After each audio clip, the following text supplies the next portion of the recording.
The CIA's hunt for Osama bin Laden, the mastermind behind the September 11, 2001, terrorist attacks, was one of the most significant and complex intelligence operations in modern history. It culminated in a successful raid by U.S. Navy SEALs on May 2, 2011, in Abbottabad, Pakistan. Here's an overview of how the CIA tracked down bin Laden. The initial search, post-9/11 intelligence efforts. After the 9/11 attacks, the CIA and other U.S. intelligence agencies intensified their efforts to locate bin Laden. Initial searches focused on Afghanistan, where he was believed to be hiding in the Tora Bora Mountains. Despite extensive military operations, bin Laden evaded capture, likely fleeing across the border into Pakistan. The role of detainee interrogations. Key intelligence leads. In the years following 9/11, the CIA gathered critical intelligence from detainees held at Guantanamo Bay and other locations. Some of these detainees provided information about an individual known as Abu Ahmed al-Kuwaiti, a trusted courier for bin Laden. This information would later become crucial in locating bin Laden.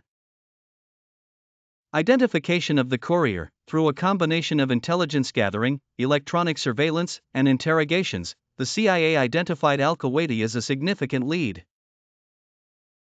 The agency believed that tracking this courier could lead them directly to bin Laden, who was known to avoid electronic communications and thus was difficult to trace through conventional means.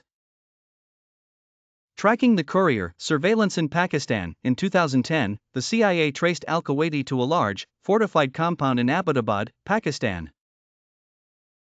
The compound was unusual for its high walls, lack of internet or telephone connections, and the way its inhabitants disposed of trash, burning it rather than leaving it for collection.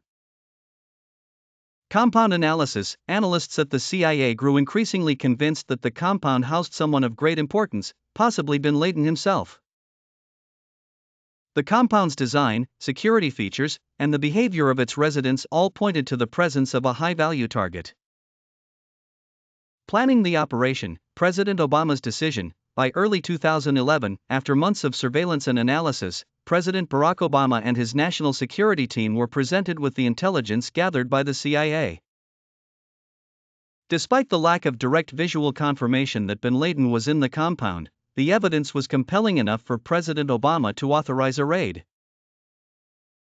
Operation Neptune Spear. The mission, codenamed Operation Neptune Spear, was meticulously planned by the CIA and carried out by SEAL Team 6, an elite unit of the U.S. Navy SEALs. The operation involved flying 2 stealth helicopters into Pakistan without alerting the Pakistani military.